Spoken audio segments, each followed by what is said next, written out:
Go ahead. Yeah. Mm-hmm. Okay, welcome back to Battle Ready. Thank you for joining us. We are in Matthew chapter 19, and it seems like it's been a long time. It hasn't, but it seems like it's been a while. We've had some vacations. We've had some things going on at church. We had a conference last week. Just all kinds of wonderful things happening. So I apologize. I thank you for joining back with us. Hope we haven't missed too much, but let's see what we got going. We're in Matthew chapter 19. Remember, we're talking about the King. That's what Matthew's talking about, the King that's to come. How you want to lead us in? I really don't know. I was thinking about things impossible. I was thinking there are a lot of things that I think are impossible. That was like Truman's sermon. I didn't make it Wednesday because we were coming back from Tennessee, so I didn't hear him say that. But we must be running on the same line of thought. I'm thinking about, like, sometimes you look at politics around us, you think it's impossible for us to get it together. We're so far apart on so many things, it seems impossible. Or you think about, help me out with what I mean. We use the word impossible for things that are very, very, very hard, but not impossible, right? So there are things that, like I say, it's just impossible for me to lose weight. Well, it's not impossible. It's really, really, really hard, but it's not impossible. It's possible if I would do what I need to do.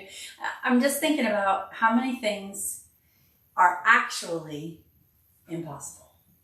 Well, that's where I'm at.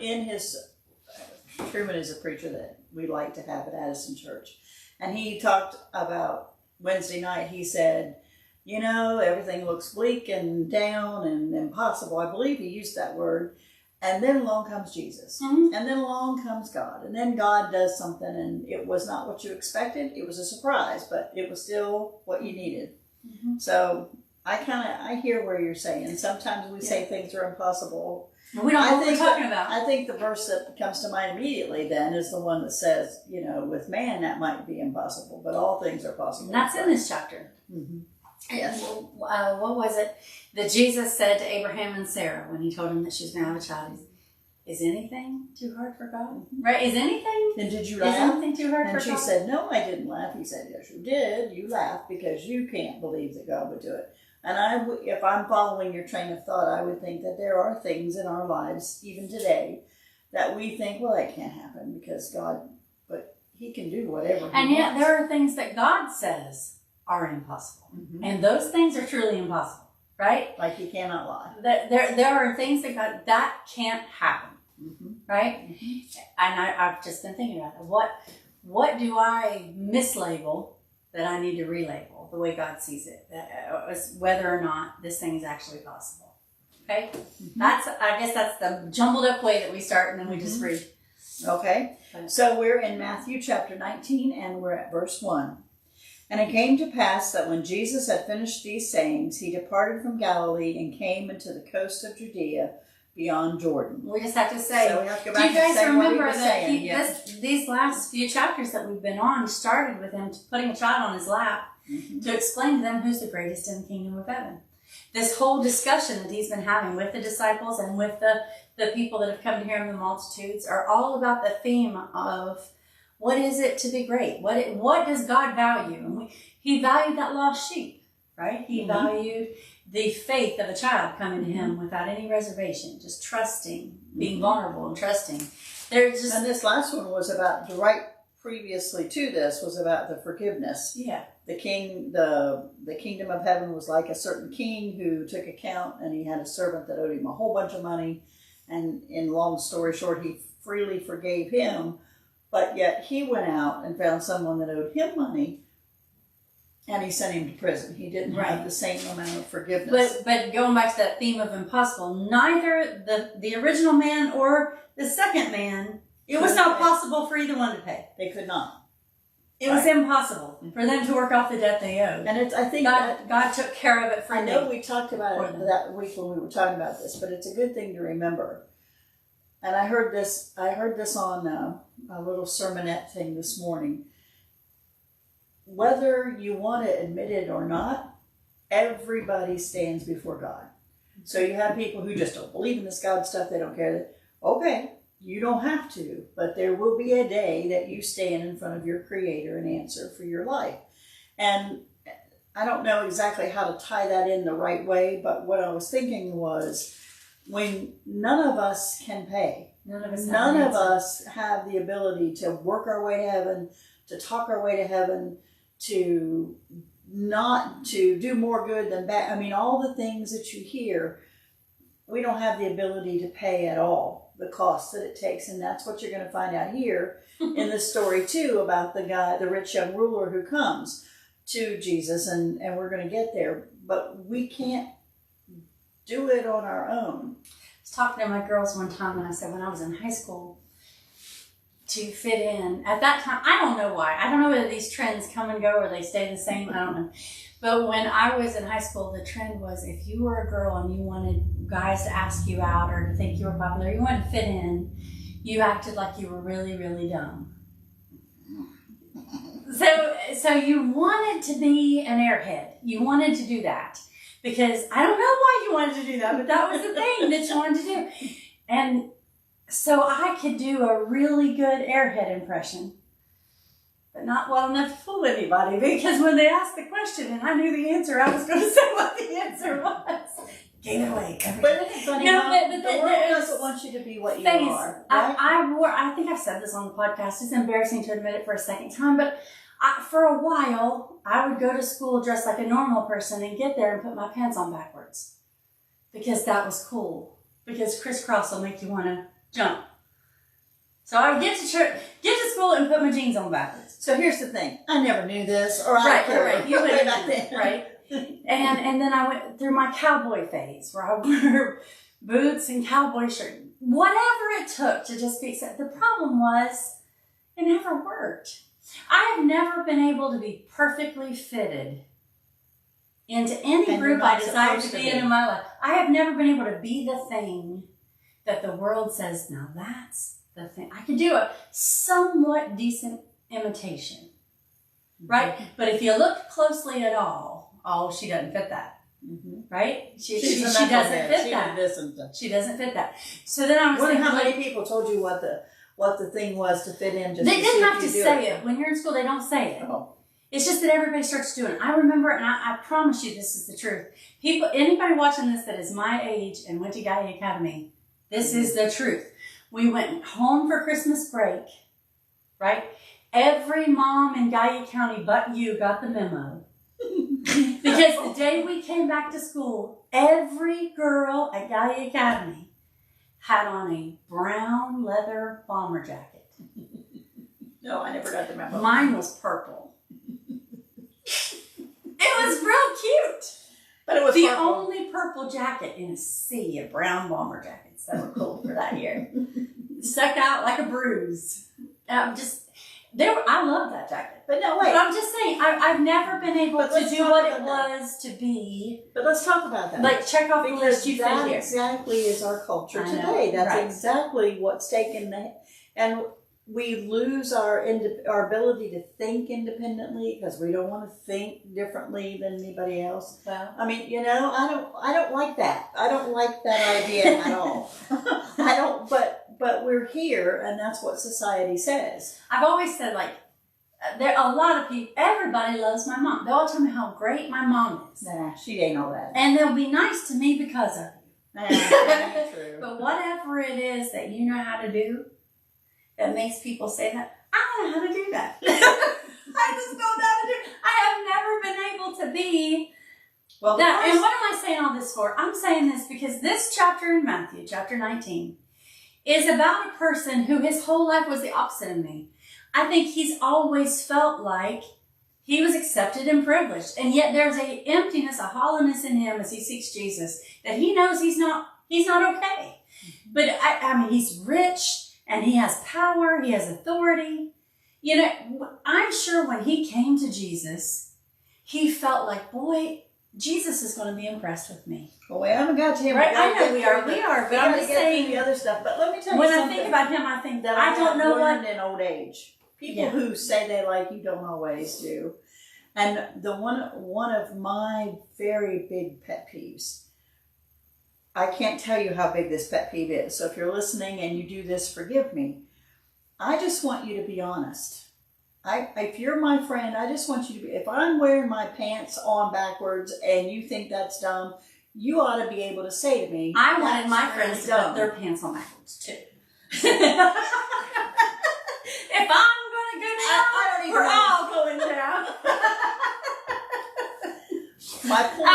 My point is, you have so many people that will look you in the face and they'll yes and no and oh really and they're agreeing with you, and then the second you walk away, they're going, can you believe how dumb she is? But she to actually be did fair, but now wait, I didn't do it right. in my to be fair, when I walked away, there was a reason to say, what is she thinking? I can't really blame them. No. All I'm saying Let me is, get to my point. Okay. My point though is, it doesn't. I know we think it does, and I know, and I'm guilty of this. I like for people to like me, but in the end, if I'm the kind of person who just agrees with you because that's what you think, and I just agree with you because that's what you think, and I just do what you say because then I'm not true to anybody.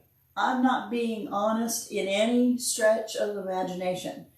So what I have learned is that, and it took me a while to learn this, and something happens, and most of you who are listening, you'll know, when you turn 40, something changes, and all of a sudden it hits you. I don't have to be exactly like this one or exactly like that one. And what I have found is, sometimes I have the wrong opinion, and I might say the wrong opinion.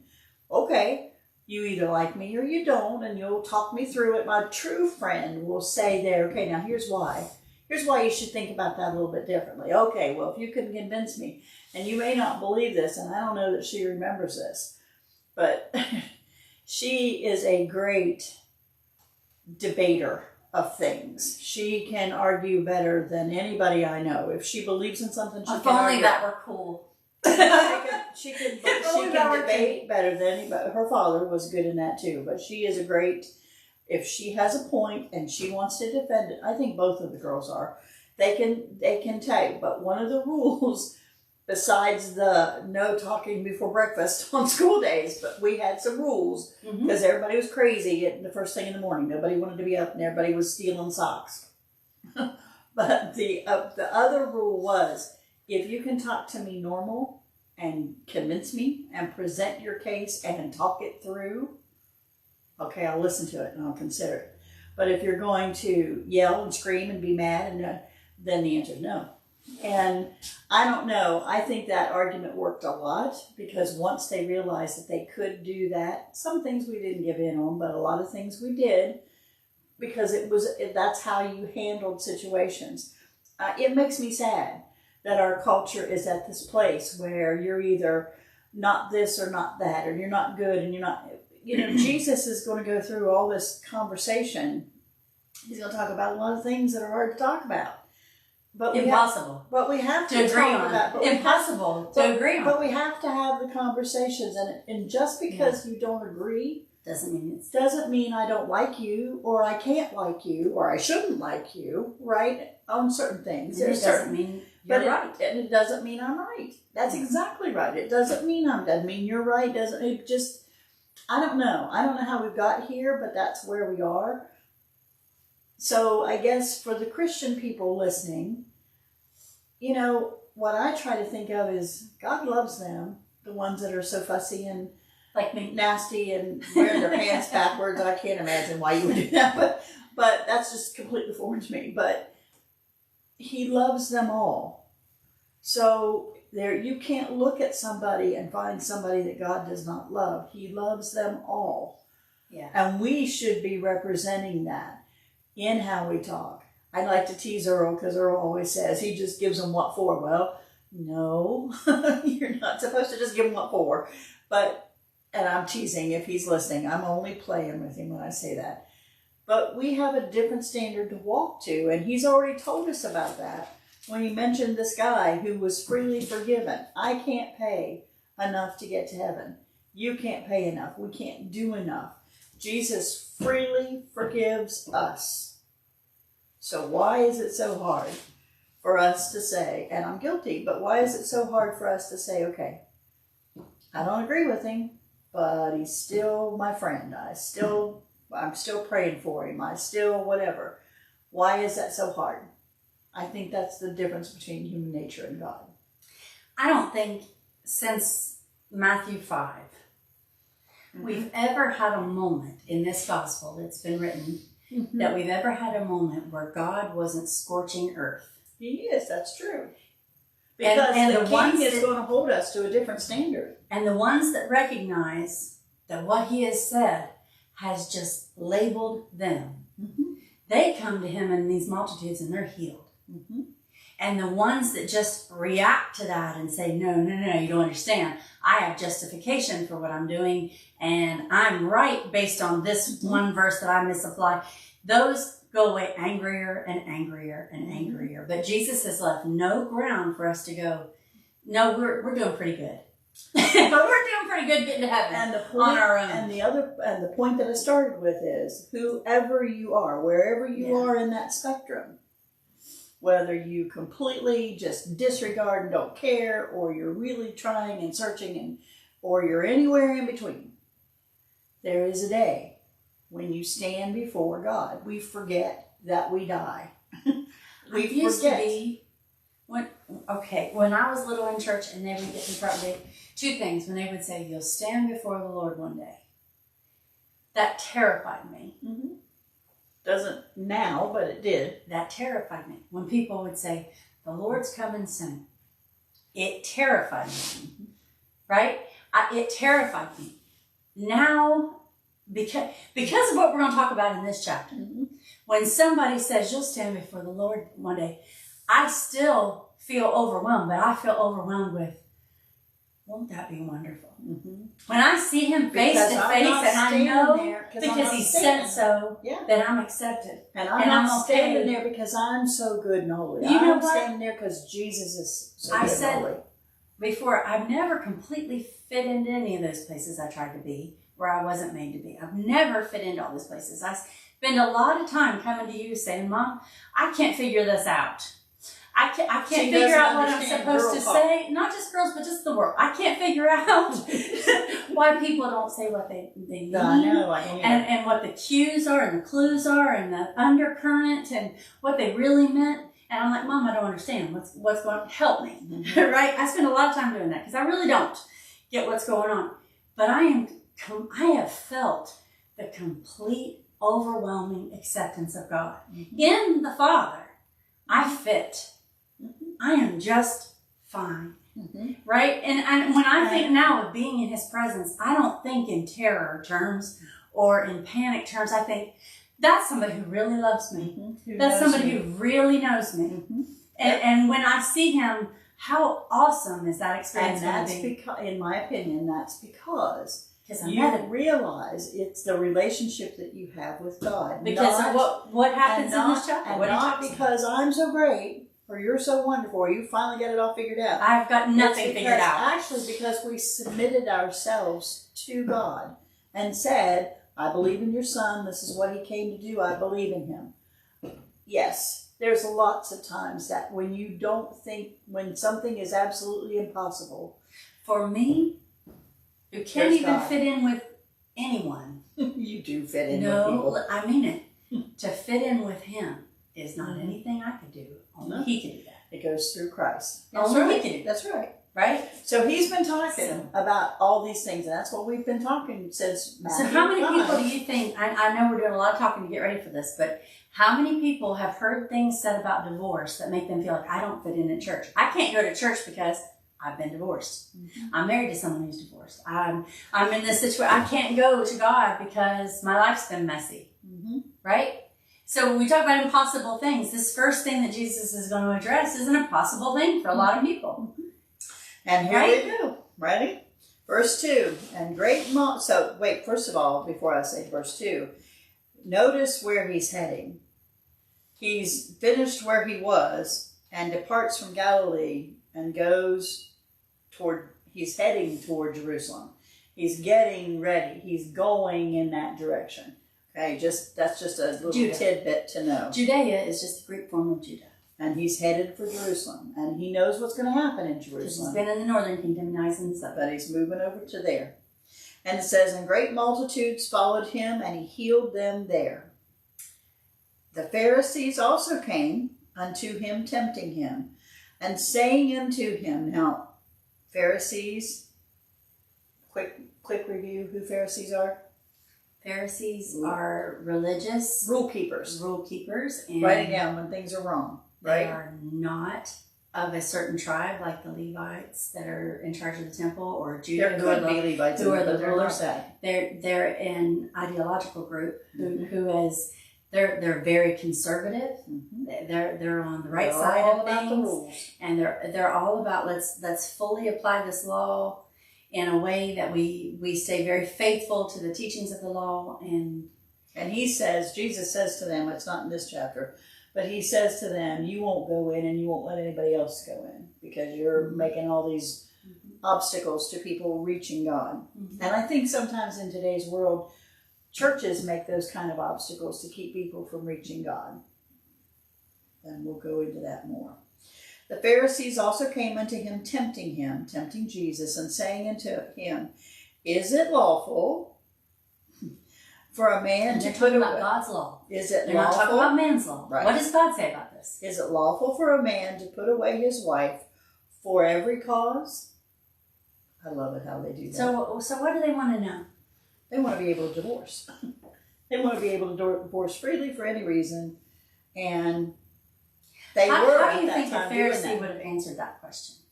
Like, what was their preconceived idea about this? Can a man put away his wife for any reason that he wants? There, and now I did read up on this a little bit, but if you did watch Fiddler on the Roof, just as a movie, you'll remember a scene in there where they're all huddled around the table and they're all talking and they're arguing the point of, if she burns your dinner, you have a right to divorce her. Yes, they had ruled it up and made so many rules that if you were unagreeable and they didn't like you, or you burned their dinner, or you just didn't please them in any cultures reason. and religions around the world still teach that, right? Right, that they didn't have to keep you. They could let you go. Does the law uphold patriarchy? That's That's what they're asking. That's what they're asking. That's what they're asking. And under the law, is there any? Does a man have supreme authority over women in his life, over his family? Is that what the law says, Jesus? So why are they asking that? For the same reason they ask him about, should we pay taxes or no? because we don't want to. Because it seems like an unanswerable question. At this point, what they're trying to do is get Jesus to say something. Oh, can you believe he said that? Right? They're trying to ask a question where there is no right answer. And there are. And you can catch him up and exaggerate what it says. Does that sound like today? Yes, and I guess I'm going to get him to say one thing, and I'm going to take that out of context. And I'm going to blow it up 1,000 times and say this is what he's built his foundation of his life on. Here's what he said. This statement. That's exactly what they're doing to Jesus. Only Jesus isn't dumb like we are, and he doesn't fall into the trap. He answers the question correctly. But at the same time, right? It was very much commonplace to say, I don't want her. I got that the law Mhm. supports That. treating your wife is completely in your discretion because you are the master. She burned you. I thought about that when I Right. read that, and I thought about that when I saw it in the movie. If I was divorced because I burned dinner, Right. I'd have been divorced a bunch of times already. But verse 4, I've done way worse than that. and he answered and said unto them. So Jesus answering. What's it say? That's what Jesus says. Have you read it? Right, he doesn't. Now, you're asking people who read it for a living. Have you read what God said about it? Yeah. No, I love it. Yeah, well, Right, that's because right. you not only, You Pharisees are not, deflected the they're the question. masters of what it says. They're the memorizers of what it says. He said, oh, have you guys missed that chapter? Did you read it? Right? But Have you not read? here's the thing. Let's go back to what it He says. doesn't take the bait. Mm-hmm. He starts with authority. Let's not talk about what you've built on top of it. Let's talk Let's talk about about what it says. Let's go back to what it says. So he answered and said unto them, have ye not read that he which made them at the beginning made them male and female? Saying that gender, marriage, the way we're supposed to live, That is all a creation and an institution of God, not man. Not men's opinion about what it is. God in the beginning made male and female.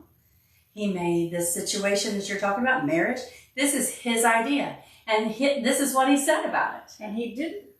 Okay, Right? I'm going to go out on a little bit of a ledge here. In my brain, when it says he made them male and female, that's how he made them. And he didn't make one to be the slave and dog for the other one. They are both, Adam and Eve. Eve is created as a helpmate. She's to help him, to be beside him. She's not supposed to be disposable. Okay, that's me. Okay.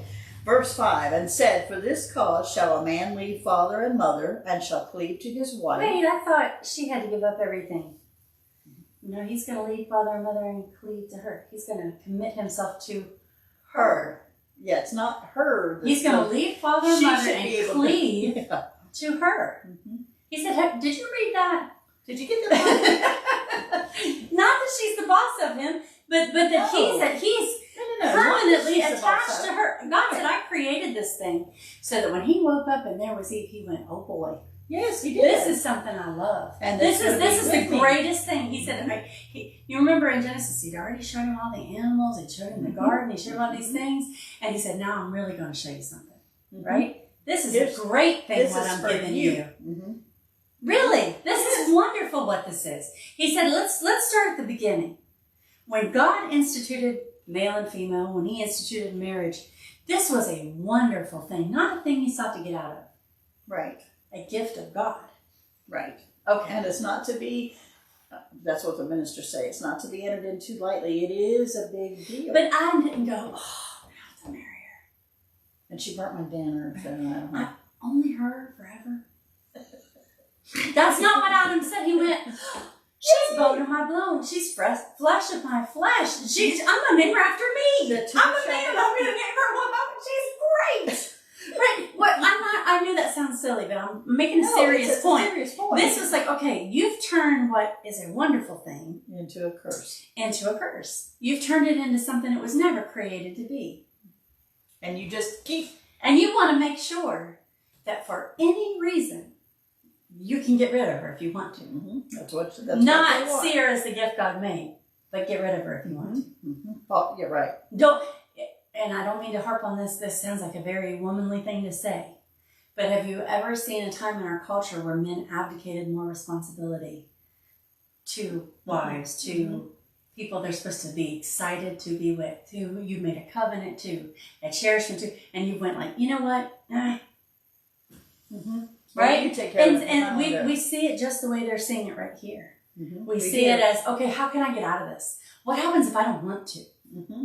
What if I don't want to put up with her anymore? Mm-hmm. What if Surely I should be able to get rid of her.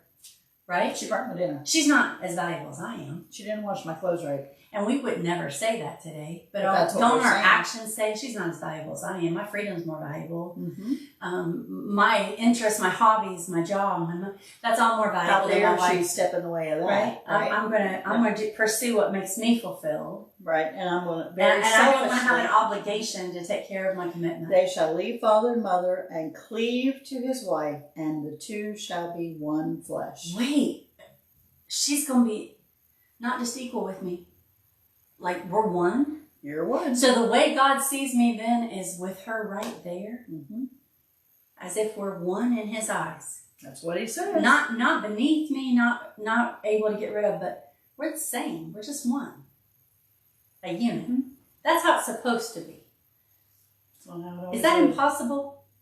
Nope. I think it feels impossible. The whole one flesh idea seems impossible. But with God all things are possible. Wherefore there are no more twain, but one flesh. What therefore God hath joined together, let not man put asunder, break apart, push down. Put asunder actually means to crush. Mm-hmm. Don't let man crush what God made good. But if you are married, God, it's a good thing. Mm-hmm. It is a good thing that God made. It may not feel like a good thing. It may be a messed up thing at this moment. It takes some work. But this is something God did for a good thing, this marriage that you have. Don't let people and people's perception of what this ought to be crush what God made. That's the worst thing. What's his intention? Is go find out what someone else thinks you should do. That's not, no. That's never going to end well, right? Okay, so I'm already feeling it. People say, well, I've been divorced and I'm out. I've done these things and I'm out. No, you're not out. Mm-mm. You're not out. No, you're not out. Verse 6, wherefore they are no more twain, but one flesh. What therefore God hath joined together, let not man put asunder. And verse 7, and they said unto him, why did Moses then command to give writings of divorcement and to put her away? And he said unto them, Moses, because of this hardness of your hearts, suffered you to put away your wives, but from the beginning it was not so. This is not what God intended. Mm-mm. And that's God in His mercy, that He's trying to make. But God in His mercy, right, took into consideration our fallen state.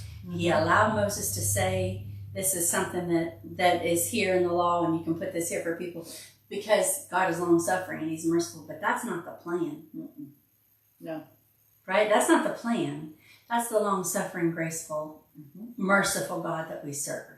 Right? That when we've completely destroyed it by our sinful way of thinking, this is here so that worse doesn't occur. And I can hear the it's voices a protection. saying, I know. I can hear the voices going, yeah, but they walked off and left me. What am I supposed to do?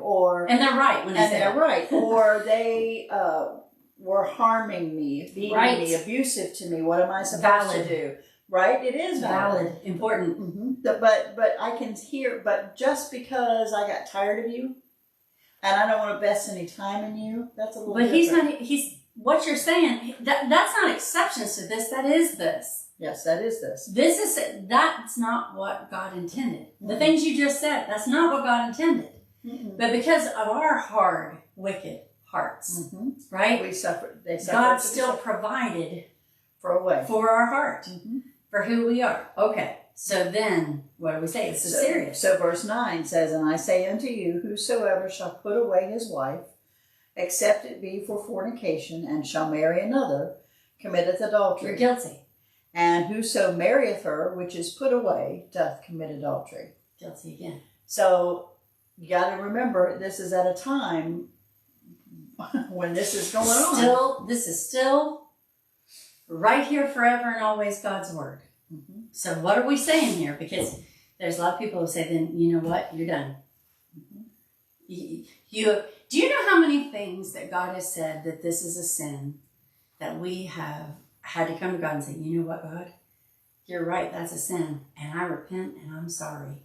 And receive the grace and forgiveness of God. You don't say, well, I did. Here's what we like to do. We like to say, here are all the things that you guys have done. These are sins. These are the things I've done, but I have good justification for what I've done. Okay. Mine's okay. Yours okay. Yours are bad. The truth is, Jesus meant what he said about marriage. This is not the intent of God for us to be divorcing and remarrying and divorcing and remarrying and putting people away for all these reasons that don't matter, don't count. And remarried, you can't just divorce this wife and do anything. You can't undo that. What about the woman at the well who'd been married five times? Right. What does Jesus say to her? Go back and marry the first guy? No. No, he does not. He says, let me give you a drink of water. Let me take care of the real issue that you have. Right? The real thing is you're thirsty. You need something you do not have, and you are not able to provide for yourself. So if you ask me for a drink, I'll give you a drink. I'll give you a drink. I'll make these things right. All I'm saying is we have, just like the Pharisees, built churches and walls and bricks and towers on top of these words that Jesus said. But what Jesus said was, here's what God intended. Here's the truth of what a marriage is. Right? And even at that, and even under the law, God knew your heart was hard. Way back when. It's still wrong. You knew your heart was hard. It's still wrong when you do it now. But he's getting ready to tell you what the answer is. And here comes the answer. Right? And his disciples say unto him, if that's the case, if the case of man be I love them so much. With his wife, it's good not to, it's too dangerous to get married. Is it not good to marry? What they're saying is, you know what, if it's that risky, if I got to keep her forever, I ain't getting married. That's literally what they're saying. That's too dangerous. Because what happens if I wake up tomorrow and I don't like her anymore? Right? So I will just stay single because that's a lot of commitment, Jesus. That's what the disciples are saying. Right? Anybody that's been married more than 6 months knows that. He said with his wife, is it not good to marry? Like, should we just avoid this altogether? I love Jesus' answer. Not everybody can do this. He said, here's the thing, if you're going to get married, here's what, you're going to read it, but he says, if you're going to get married, here's how it goes. Stay committed. Verse 11. But if you are not capable of being married, stay single. All men cannot receive this saying, save them to whom it is given. For there are some that are eunuchs, which were born so. Eunuch meaning from their mother's womb. Not able to produce children and have a family. And there are some eunuchs that were made eunuchs of men. That was when they sent them into captivity, they did that. And there be eunuchs which have made themselves eunuchs for the kingdom of heaven's sake. They have chosen to say, you know what? I'm not sure I can make that kind of commitment. So what I'm going to do is stay single. Mm-hmm. And for the kingdom of heaven's sake, I'm going to dedicate myself, my life, to serving the Lord. And he said, that's okay. He that's able to receive it, let him receive it. He kind of leaves it there with what God intended at the beginning. So the question is, Jesus, if that's the way you feel about it, should we just not get married because it's way too risky? He's like, I'm not changing what I said. Mm-hmm. If you're going to get married, mean it. Mm-hmm. Right? Mm-hmm. And if you want to stay single, there's nothing in the world wrong with that. Mm-hmm. Because that can be something that's very important as well. But the rules don't change for your situation. And right? Yeah. And when I'm saying the rules don't change, the intent of God for the situation. God didn't intend you to be someone's punching bag. He didn't intend you to be cheated on and lied to and abused and hurt. God said he intended this to be one flesh, no division, unity. He said this was supposed to be a gift. And if you're an unbeliever and you want to go, get out of it. And that's later on he says if the unbeliever leaves, let him. You're not under law in such a case. But we're not. Our hardness, our sin has changed the situation. Mm-hmm. But God's thoughts on it have not changed and won't change. Mm-hmm. No. Right? It won't change. No. Even if I want to change it.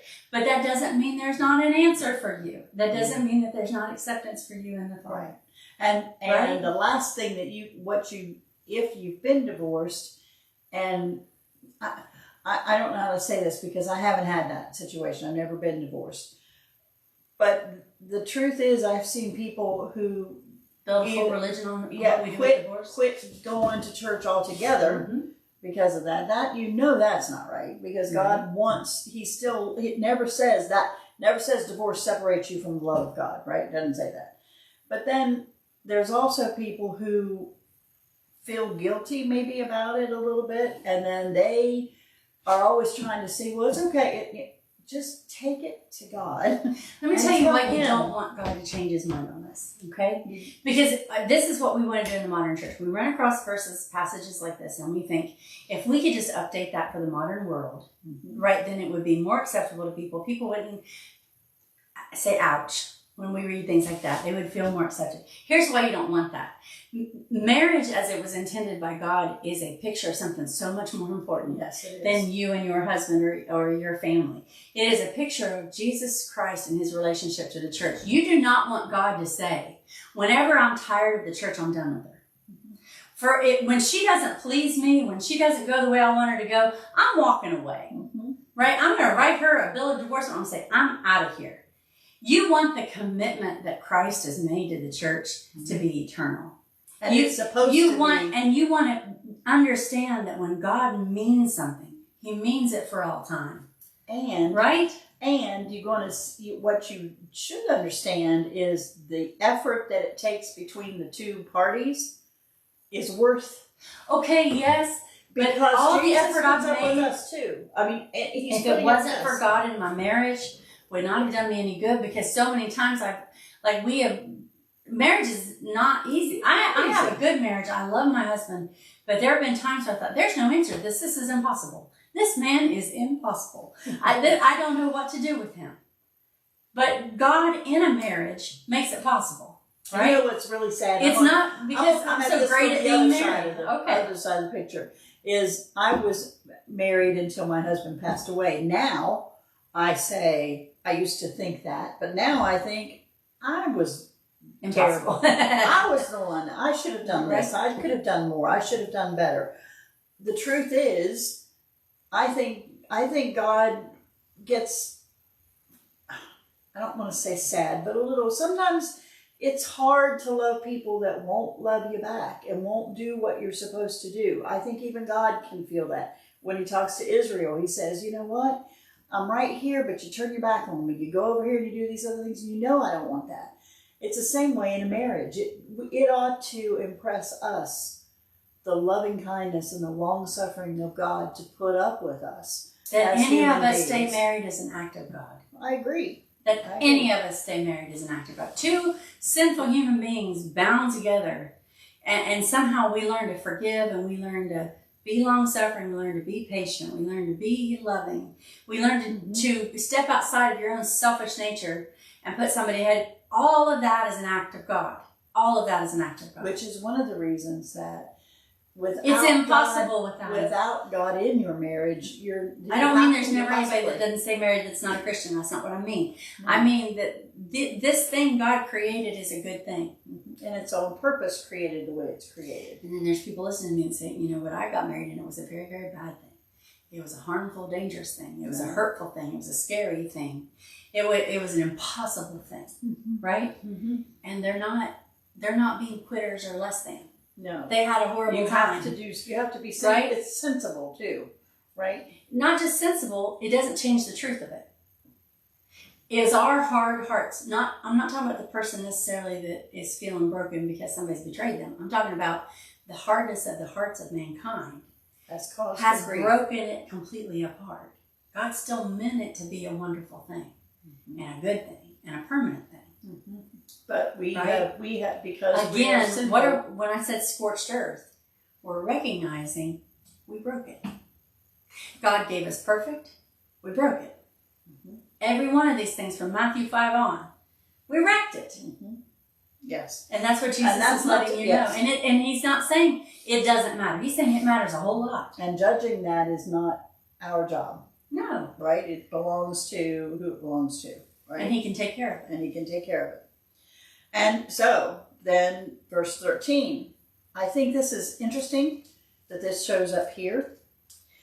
Verse 13 says, Then there were brought unto him little children, that he should put his hands on them and pray. And the disciples rebuked them. But Jesus said, Suffer little children, and forbid them not to come unto me, for of such is the kingdom of heaven. And he laid his hands on them and departed thence. Just 3 little verses. Mm-hmm. After such a big discussion-ish about... No, it matters because it's connected. Because it is connected. Go ahead. Okay, so we're talking about why is marriage so important? These right here. Children. Here's families bringing their children, these multitudes bringing their children to Jesus to be blessed, to be cared for by who they believe is sent by God, right? That he's established who he is and only he can do these things. We're bringing our children to you. That's what marriage is. Marriage was intended to be a husband and wife bringing these next generation to Jesus and saying, here, Jesus, these are yours. And we're getting them to you as fast as we can because we can't give them what they need, but I'm bringing them to you, Jesus. Here they are. It's all connected. Again, not only was it intended for your completion and your becoming one in unity, the next generation also benefits from what this thing that God intended to be good, right? That our hard hearts are broken. How many children in our world today are suffering because of the hard hearts that we had that are broken, right? And are hurting terribly in this world because of the sin that's in the world. Not just divorce, all of it. Right? That where God has said this is good and we have said, we make it bad. But don't you think it's interesting that the disciples tell them not to bring them? Yeah. Oh, they're not important. That's the world. Yes, they are. Isn't that like the world today? Yeah. Right? No. There are more important people to deal with, more important needs than these children. Jesus, no. Get out of the way. Let the children in. Get out of the way. Let them come to... That's the point. That's the whole point, actually. Bring them to me. Yep. We started with the child. Here we are again. Children. And for of such is the kingdom of heaven. You cannot unwind or unpack all the thoughts that go into that child that childlike faith, that childlike mind. The trust of Jesus. To believe what he says. Mm-hmm. It's just an amazing, that's just an amazing picture to me. All right, ready to get to the next guy? All right, do we have time to get to the next guy? What time is it? We got 15 minutes. Oh boy. Okay. Then they, at verse 13, then were there brought unto him little children. Nope, that's not where we are. We're in 16. And behold, one came and said unto him, Good master, what good thing shall I do that I may have eternal life? And he said unto him, Why callest thou me good? There is none good but one, that is God. But if thou wilt enter into life, keep his commandments. And he saith unto him, Which? I love this guy.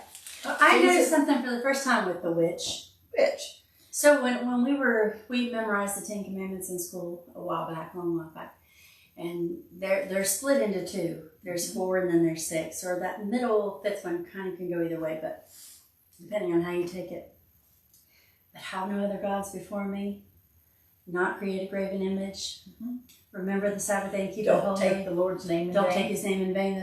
Those are all about our relationship with God. Honor your father and mother. When he answers this rich young ruler, this guy who's got it, he's well presented. A rich young ruler comes to Jesus and he says, keep the commandments. First of all, the question is, what do I do to enter into heaven? I'm already on a good start. Yeah. He's like, I feel pretty confident about this thing, but since you're teaching people how to get to heaven, what do I need to do next? Mm-hmm. Right? Okay.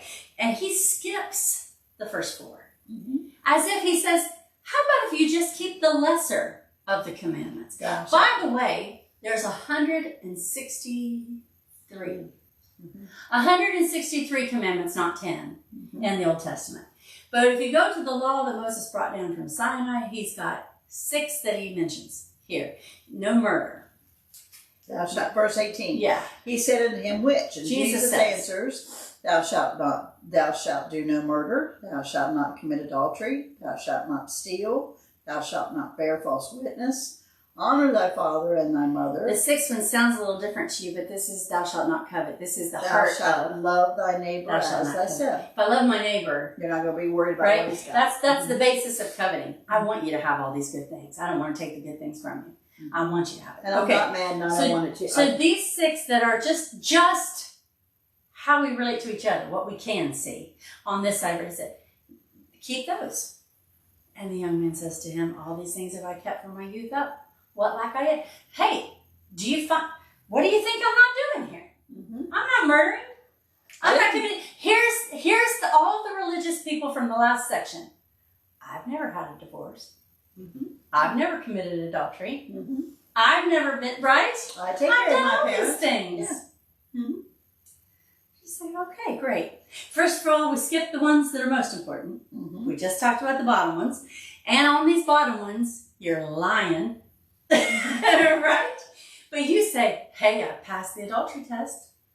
I passed the lying test. I passed I'm nice to my mom and dad. And I love that he says, hey, Jesus, I kept all these from you. What am I lacking? What am I missing? If thou wilt be perfect, go and sell that thou hast and give to the poor, and thou shalt have treasure in heaven, and come and follow me. Okay, so just take what you have. Some people say, he didn't say take all that you have. The word all is not there. He just said take what you have, however you interpret that, sell it, give it away, and fully come after me. But when the young man heard that saying, he went away sorrowful, for he had great possessions. And you know what that is? Thou shalt have no other gods before me. Thou shalt not make unto thee any graven image. Thou shalt not take the name of the Lord thy God in vain. Remember the Sabbath day and keep it up. He just said, what I have, I'm not going to be able to keep this, verse 4. Mm-hmm. But what he also said is, what do I do? What do I do? So if we were teaching this today and someone says, what do I do? So apparently the answer is, if I'm going to be a Pharisee of 2024, the answer to this question is, you better not get a divorce. Don't murder anyone. right? Don't lie. tell a lie, and don't covet, and don't steal, No. and Honor your other you brother. can't own any earthly possessions. You got to get rid of all your earthly possessions. Give them all away. Become just a religious person as a profession and follow Jesus Christ. You're in. So now, if you take that as a soundbite and take it out of context, we're going to have to deny that. Is that not what it Because said? that's what we would say in 2024 in the church world. And then you get your gold star and you're in. No. Because we're not done yet. What should I do? What should I do? What should I? Okay, I can't do that, Jesus. I can't keep the first 4. I can't put you before I put all these things that I own. I have not done that. He walks away, it says, sorrowful. And Jesus said unto his disciples, Verily I say unto you, that a rich man shall hardly enter into the kingdom of heaven.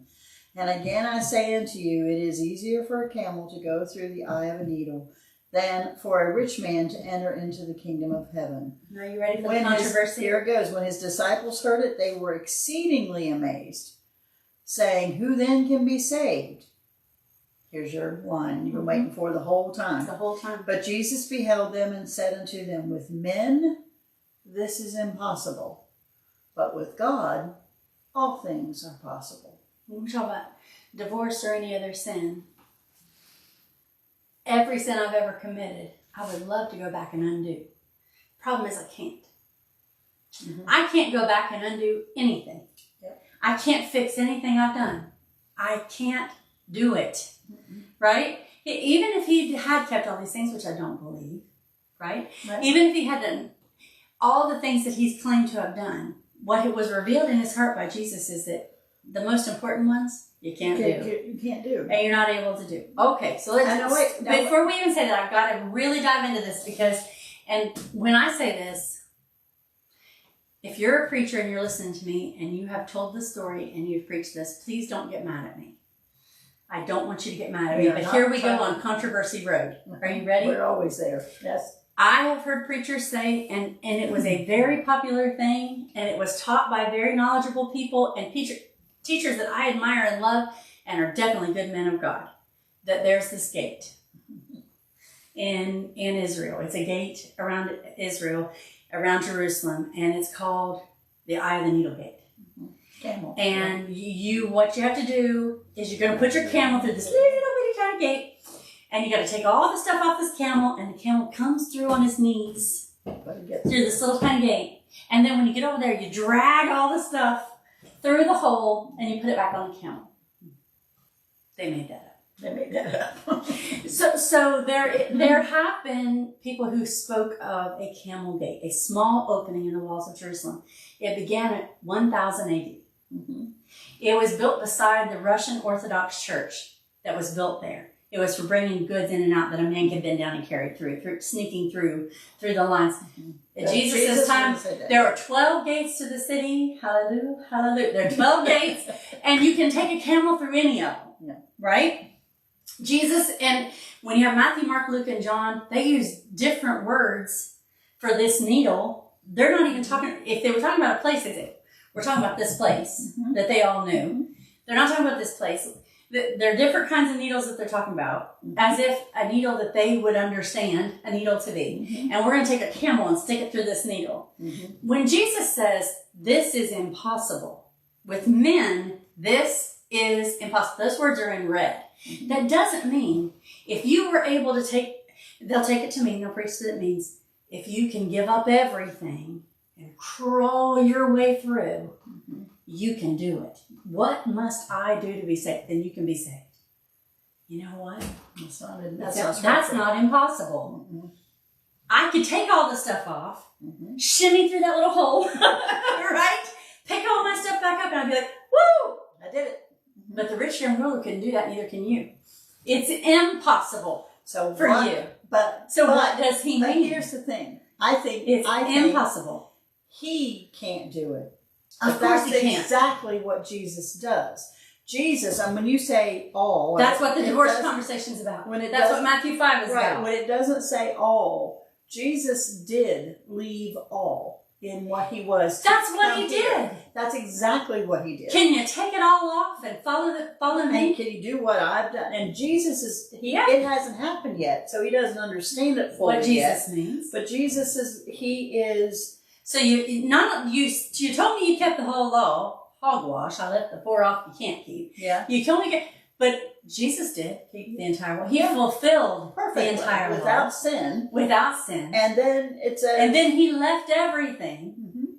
And left everything to come here. Right. To follow the Father. To take on a form of humanity. To become man. People say Jesus came because of how much he loved us. Jesus came because of how much he loved the Father. The deal for between God the Father and Jesus. So loved the world that he gave his only begotten Son. Who loved you. Jesus loves you, absolutely. God the Father loved you. That's right. And he said to his Son, go do this. And he said, yes, sir. Mm-hmm. And he came and did this thing. So this the rich young ruler, Jesus is saying, can you be me?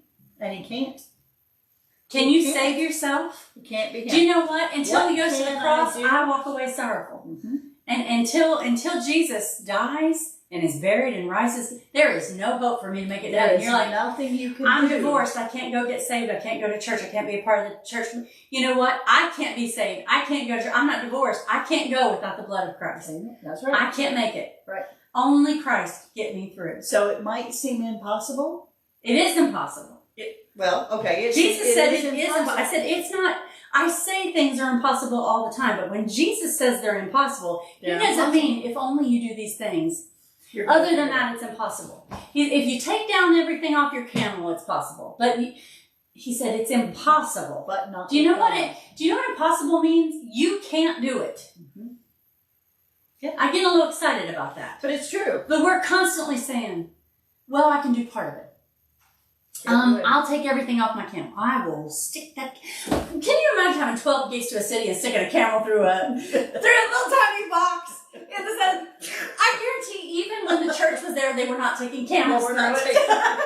They were not shoving their camel through that hole because you just go around to the other gate. Go to the gate and walk through. Right. So what's Jesus saying? You can't do it. Your camel won't fit. Your camel won't fit. The point that's what he's saying. It's not possible.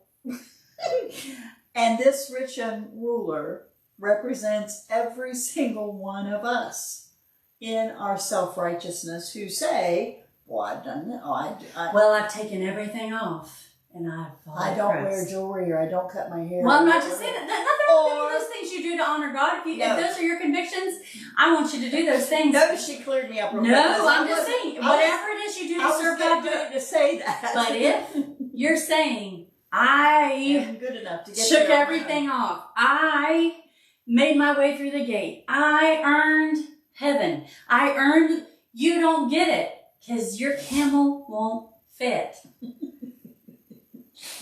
Take the camel around. How many people are going to come to me this week and say, my camel doesn't fit? Listen, your camel is even bumpier than your horse. Your camel will not fit. Your camel will not fit. And Jesus would not have said it's impossible if it wasn't impossible. Mm-hmm. If it was possible and people were sticking camels through that hole in the gate, he wouldn't have said it's impossible. All things are possible. And only with him. Mm-hmm. Because the rich young ruler is saying, what can I do? What shall I do? Or what else do I need to do?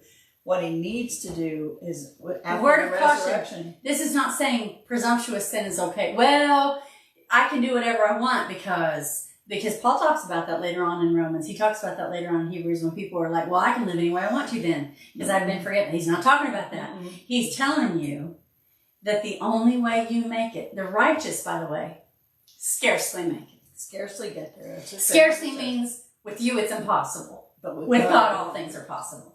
So when I stand before God, I am not. Do you know what you've added to your salvation? My very favorite Nothing. line is, if I start any part of my conversation on that day when I stand before God with I did, I don't, then I'm done. My good works are to glorify God. Mm-hmm. Anything I do in my life as growth or good or because he deserves every bit of me. And like you said, I surrendered him, but I had nothing to pay the price for me. Well, then here comes Peter.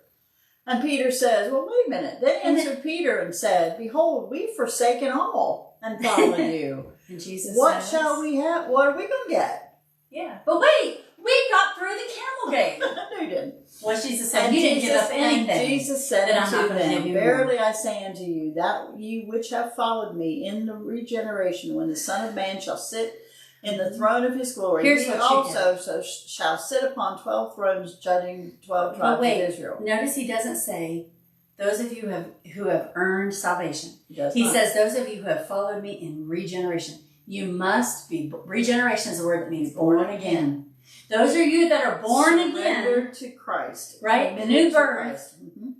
And everyone that hath forsaken houses, or brethren, or sisters, or father, or mother, or wife, or children, or land, for my name's sake, shall receive 100-fold, and shall inherit everlasting life. Again, what you're giving to me ain't nothing compared to what I'm giving to you. But many that are first shall be last, and the last shall be first. It's that you think you're first, that you think you're ahead, that you of everyone else, that you think you're doing God a favor by coming to Him, that you think that you do the church a favor by walking in the door because you're a really great guy. You're going to be last because you're not getting it. You still get in, but you're going to be last. Yeah, it says you still get it right. But those that realize that Christ is the whole deal. He's the whole deal. It's impossible without Him. Mm-hmm. And I consider myself last because I know I am. Mm-hmm. When I get there, what He's going to give me is everything. And in the Revelations, you get to be first. All of the things that you went through here, you won't even think about it. You won't even remember them because it's not important. The important part is getting to heaven. When you finally get... I feel like a lawyer right now when I say this phrase. I've been watching a lot of Law and Order. I went back and started watching Law and Order. When you finally get the original intent. Mm-hmm. That's what Jesus keeps going to the Pharisees about. Remember, this is a conversation with Pharisees. Mm-hmm. And His disciples are there. But He's answering these questions that the Pharisees want to entrap Him in about the law. He said, if you guys would ever get the original intent. When you ask me about this divorce, what did I make marriage to be? What did I make it to be a picture of? I make it to represent something bigger than you. If you ever got the original intent of what it is that when God gives me the law wasn't for me to do some grand thing for God. The law was God doing a grand thing for me. Mm-hmm. If I would live by His principles, not perfectly because I can't, but to the best of my ability, I benefit, right? It was a present, just like that wife, right? Mm-hmm. To me. Mm-hmm. It was a present to me. He's saying to this rich young ruler, what you're trying to be is the only thing I didn't design you to be. Mm-hmm. Right? I never asked you to be perfect and save yourself. The plan was always for me to save you. And Peter, right? You don't have to worry about it because you haven't given up anything that you're not going to get cheated, Peter. Yeah. Right? You're not cheated. No. You're going to be abundant. So whatever you're thinking about, whatever you're thinking I have to give up or I can't do. Do you remember what He said? What He kept coming back to? Genesis 1 is one of my favorite chapters in the Old Bible. But He keeps going back. And it was good. It was good. What was His original intent? Good. Very good. Mm-hmm. When He made man and his wife, He said, that's very good. Mm-hmm. Right? Not just good, very good. The original intent was for your good, was for your relationship, was to be one. Not just with your wife or your husband, but with God. Mm-hmm. Someday for eternity, to be one. Mm-hmm. That's the plan. That's the plan. Right?